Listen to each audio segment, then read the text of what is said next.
Road ಸೇಫ್ಟಿಯಲ್ಲಿ ಪಾಠದ ನಂತರ ಕೊಟ್ಟಿರುವಂತ activity ಇದು. ಒಂದು ಲಾಂಗ್ ವರ್ಡ್ ನ ಕೊಡ್ತಾರೆ. ಲಾಂಗ್ ವರ್ಡ್ ಕೊಟ್ಟ ಮೇಲೆ ಮಕ್ಕಳಿಗೆ ಪ್ರೊನೌನ್ಸಿಯೇಷನ್ ತುಂಬಾ ಕಷ್ಟ ಆಗುತ್ತೆ. ಅವರಿಗೆ ಲಾಂಗ್ ವರ್ಡ್ ಒಂದೇ ಸರಿ ಪ್ರೊನೌನ್ಸ್ ಮಾಡೋದಕ್ಕೆ ಅವರು ಕೆಲವೊಂದು ಪದನ ಕೊಟ್ಟಿದ್ರು ಮಾತ್ರ. ನಾನು ಅದರಲ್ಲಿ ಒಂದು 2-3 ಪದಗಳನ್ನ ಮಕ್ಕಳಿಗೆ ಕೊಟ್ಟಿದ್ದೀನಿ. ಅವ್ರು ಒಂದೇ ಕೊಟ್ಟಿದ್ರು ಪೆಡೆಸ್ಟ್ರಿಯನ್ಸ್ ಅಂತ. ಪೆಡೆಸ್ಟ್ರಿಯನ್ಸ್ ಅಂತಂದ್ರೆ ನಾವು ಕನ್ನಡದಲ್ಲಿ ಪಾದಚಾರಿಗಳು. ಯಾರು ರೋಡಲ್ಲಿ ನಡ್ಕೊಂತ ಹೋಗ್ತಿರ್ತಾರೆ, ವೆಹಿಕಲ್ಸ್ ಹೋಗುವಾಗ ರೋಡ್ ಮೇಲೆ ಯಾರು ನಡ್ಕೊಂತ ಹೋಗ್ತಾರೆ ಅವ್ರಿಗೆ ಪೆಡೆಸ್ಟ್ರಿಯನ್ಸ್ ಅಂತೀವಿ. ಆ ವರ್ಡ್ ನ ಕೊಟ್ಟು ಇವರಿಗೆ ಆಕ್ಟಿವಿಟಿ ಮಾಡಿಸಿದ್ರು ಸರ್. पेपर लो बेटा, 2 ग्रुप में बैठो। बेटे 2 ग्रुप हो जाओ, सुनो को आगे पीछे का। ये हमारे क्लासरूम में हमें करा सकते थे कि मैडम बताने का मतलब क्या बोले, तो हमें अपने क्लासरूम पूरी ले गुजरे हैं और कुछ भी ये हमारे क्लासरूम में करा सकते हैं। मैडम ಯಾವ स्टैंडर्ड बोले तो 7th स्टैंडर्ड वाली मां 7th स्टैंडर्ड होगा, ठीक है। हमें 7th स्टैंडर्ड को 6th स्टैंडर्ड को 5th स्टैंडर्ड को करा सकते हैं।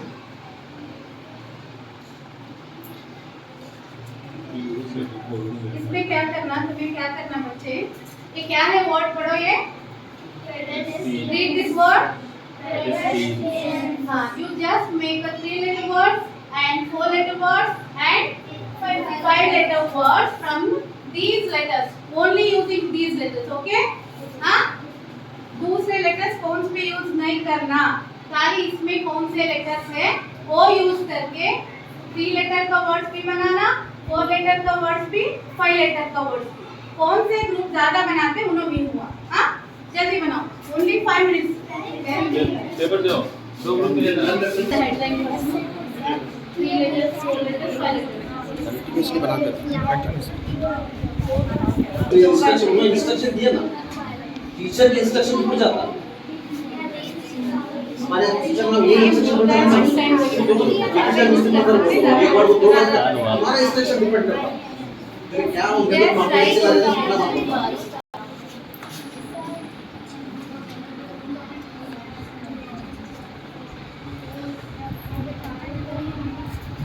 मैडम टाइमिंग पड़ गई. हां सर, 14 सर आए. 5 निमिष.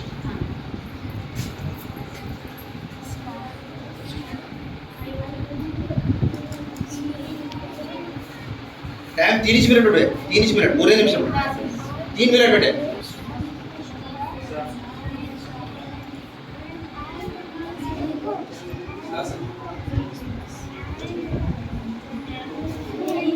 ज्यादा बार भी यूज कर सकते हैं. 1 लेटर को 2 बार भी यूज कर सकते हैं.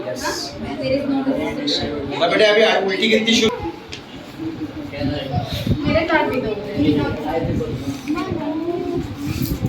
ಬರ್ತಿದ್ದಾರೆ ಸರ್, ಗ್ರೂಪಲ್ಲಿ ಕೂರಿಸಿದಾಗ ಏನಾಗುತ್ತೆ ಅಂತಂದ್ರೆ 3 letter word, 4 letter word, 5 letter ಅವರು ಸ್ವಂತವಾಗಿ ವರ್ಡ್ ನ ಹೆಂಗೆ ಬಿಲ್ಡ್ ಮಾಡಬೇಕು ಅನ್ನೋದು ನೋಡ್ತಾರೆ. ಸ್ಪೆಲ್ಲಿಂಗ್ ಮಿಸ್ಟೇಕ್ಸ್ ನ ತಡಿಬಹುದು ಇದರಲ್ಲಿ. ಮತ್ತೆ ಮೀನಿಂಗ್ಫುಲ್ ವರ್ಡ್ಸ್ ನ ಅವರೇ ಹೆಂಗೆ ಮಾಡ್ಕೊಂಡು ವೊಕ್ಯಾಬುಲರಿ ಸಹ ಹೆಚ್ಚಿಕೋತಾರೆ. ಆಮೇಲೆ ಯಾವ್ಯಾವ ಇದನ್ನ ಯಾವ್ಯಾವ ವರ್ಡಿಗೆ ಯಾವ್ಯಾವ ಮೀನಿಂಗ್ ಅಂತ ಸಹ ಅವ್ರು ತಿಳ್ಕೊತಾರೆ ಸರ್. ಯಾಕಂದ್ರೆ ವಿತೌಟ್ ಮೀನಿಂಗ್ ವರ್ಡ್ ಮಾಡ್ಬೇಡ್ರಿ ಅಂತಾನೆ ನಾನು ಅವರಿಗೆ ರಿಸ್ಟ್ರಿಕ್ಷನ್ ಮೊನ್ನೆ ಹೇಳಿದ್ದು. ಅವರಿಗೆಲ್ಲ ಕೊಟ್ಟವಾಗ ಅದೇನ ಕೊಟ್ಟಿದ್ದೆ. ಮತ್ತೆ ಇವರಿಗೆ ಇನ್ನೊಂದು ಅದೇ ಪಾಠದಲ್ಲಿನ ವರ್ಡ್ಸ್ ಗಳನ್ನೇ ಕೊಟ್ಟಿದ್ದೆ, ಬೇರೆ ವರ್ಡ್ಸ್ ಕೊಟ್ಟಿಲ್ಲ ನಾನು. ಆಕ್ಚುಲಿ ಟೆಕ್ಸ್ಟ್ ಬುಕ್ ಅಲ್ಲಿ ಓನ್ಲಿ ಪೆಡೆಸ್ಟ್ರಿಯನ್ಸ್ ಅಂತ ಅಷ್ಟೇ ಕೊಟ್ಟಿದ್ರು. ನಾನೇ ಅದರಲ್ಲೇ ಬರೋದು, ಅದೇ ಲೆಸನ್ ಅಲ್ಲಿ ಬರೋ ಗ್ರ್ಯಾಂಡ್ ಪೇರೆಂಟ್ಸ್ ಕೊಟ್ಟಿದ್ದೆ. ಮಕ್ಕಳು ತುಂಬಾ ಚೆನ್ನಾಗಿ ಆಕ್ಟಿವಿಟಿಯಲ್ಲಿ ಮಾಡಿದ್ರು ಸರ್. ಅವ್ರ ಹತ್ರ ಎಲ್ಲ ಫೈಲಲ್ಲಿ ಹಾಕಿಟ್ಟಿದ್ದಾರೆ ನನ್ನ ಪೇಪರ್ಸ್ ನ. 3 ಲೆಟರ್, 4 ಲೆಟರ್, 5 ಲೆಟರ್ ಮಾಡಿದ್ದಾರೆ ಸರ್. ಆಮೇಲೆ ಅದೇ ಲೆಸನ್ ಅಲ್ಲಿ ಇನ್ನೊಂದು ಆಕ್ಟಿವಿಟಿ ಬರುತ್ತೆ. ಅವರು ಮತ್ತೆ ಒಂದು ಪದ ಕೊಡ್ತಾರೆ sir, CAKE. Only change the first letter. Only change the first letter. Make a meaningful word. Cake. Only you just change the make. Then take. Then first is take make.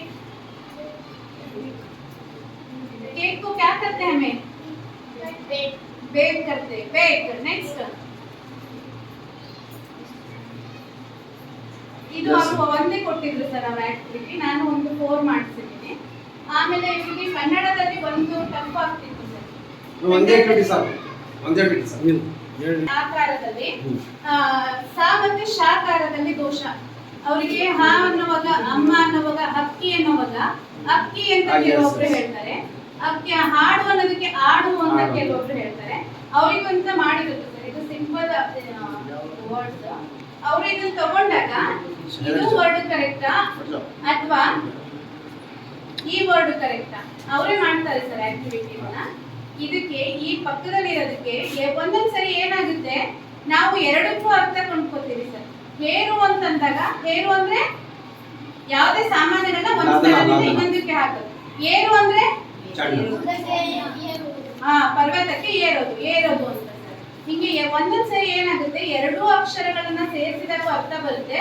ಕೆಲವೊಂದ್ಸರಿ ಏನಾಗುತ್ತೆ, ಎರಡು ಅಕ್ಷರಗಳನ್ನ ಸೇರಿಸಿದಾಗ ಒಂದರದ್ದು ಅರ್ಥ ಅಭಾಸ ಆಗುತ್ತೆ, ಅಂದ್ರೆ ಅದು ತಪ್ಪಾಗುತ್ತೆ, ಒಂದಷ್ಟೇ ಸರಿ ಆಗುತ್ತೆ. ಇಲ್ಲಿದೆ ನೋಡ್ರಿ ಸರ್. ಈಗ ಹೆಣ್ಣಿಗೆ ಅರ್ಥ ಕೊಡ್ಬೋದು ನಾವು, ಆದ್ರೆ ಹೆಣ್ಣು ಅನ್ನೋ ಪದ ಎಲ್ಲಿ ಕನ್ನಡದಲ್ಲಿ ಬರೋದಿಲ್ಲ, ಹೆಣ್ಣು ಅಂತ ಬರೋದಿಲ್ಲ. ಆದ್ರೆ ಮಕ್ಕಳಲ್ಲಿ ಏನಾಗುತ್ತೆ, ಎ ಮತ್ತೆ ಹಾ ಬಳಸುವಾಗ, ಆ ಮತ್ತೆ ಹಾ ಬಳಸುವಾಗ ಶಾಲೆಗೆ ಎಷ್ಟೋ ಜನ ಸಾಲೆ ಸಾಲೆ ಸಾಲೆ ಸಾಲೆ ಅಂತಾರೆ, ಸಾ ಬಳಸ್ತಾರೆ. ಅದಕ್ಕೋಸ್ಕರ ಈ ತರ ಪದಗಳನ್ನ ಮಾಡ್ಕೊಂಡಾಗ ಮಕ್ಕಳು ಸ್ವಂತ ಗ್ರೂಪ್ ಅಲ್ಲಿ ಮಾಡ್ತಾರೆ ಅಥವಾ ಇಂಡಿವಿಜುವಲ್ ಆಕ್ಟಿವಿಟೀಸ್ ಅಲ್ಲಿ ಇವನ್ನ ಬರೆದು ಅವರು ಫೈಲ್ ಅಲ್ಲಿ ಹಾಕ್ತಾರೆ. ಅವರಿಗೆ ಯಾವ್ದು ಕರೆಕ್ಟ್ ಅನ್ಸುತ್ತೆ ಅಥವಾ ಅವ್ರಿಗೆ ತಪ್ಪಾದಾಗ ನಾವು ಇದು ಇನ್ಸ್ಟ್ರಕ್ಷನ್ ಕೊಟ್ಟಾಗ ನಾವು ಇದಕ್ಕೆ ಹೆಣ್ಣು ಅನ್ನಲ್ಲ ಹೆಣ್ಣು ಅಂತೀವಿ ಅಂತ ಹೇಳಿದಾಗ ಇದೆ ಸರ್. ಇದು ಶಾಲೆ, ಶಾಲೆಗೆ ಒಬ್ರು ಶಾಲೆ, ಬಹಳ ಜನ ಶಾಲೆ ಅಂತಾನೆ ಹೇಳ್ತಾರೆ ಸರ್, ಶಾಲೆ. ಇದು ಕನ್ನಡದಲ್ಲಿ ಕಂಡ್ಕೊಂಡೆ, ಇದು ಕಠಿಣತೆ ಸರ್. ಇದು